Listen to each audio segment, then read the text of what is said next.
Tallahassee activists are crying foul after city leaders refuse to allow them to hold up signs inside the commission chambers at City Hall. Our Capital City correspondent Matt Hoffman joins us live downtown. And Matt, last week everybody of course focused on the future of TMH, but at the same time we understand there was another story playing out in the background.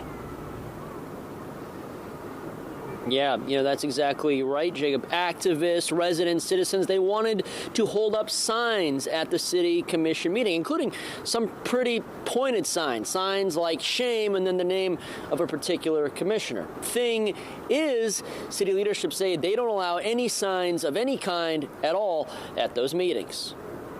Residents watching last week's meeting at home over the city's live stream would have seen this.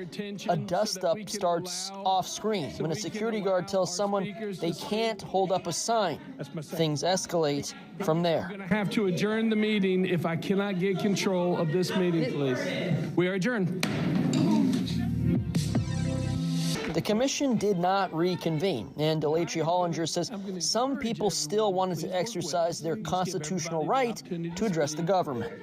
The First Amendment does not require you to be civil. The First Amendment gives you the right to address your government for a redress of grievances, and that's what our citizens are doing, but they are being unfairly blocked from entering City Hall with certain materials.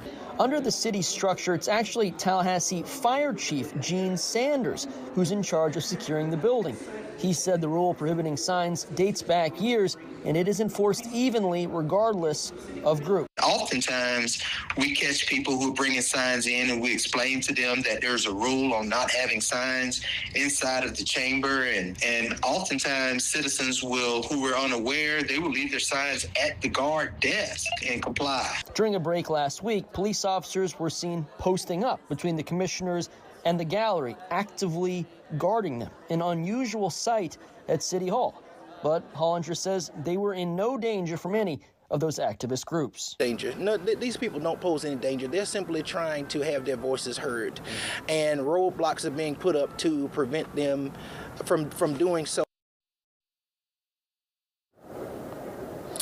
Now, we asked the fire chief for a written copy of that no sign policy. We're told can't get one because it's part of the security team's standing orders, though a high-level city government source, I should say, told us that the city commissioners themselves never voted on this sign ban in particular, though they do have some rules about limiting personal attacks. For now, in downtown Tallahassee, I'm Matt Hoffman, WCTV Eyewitness News. All right, Matt, thanks for trying to get some answers for us today.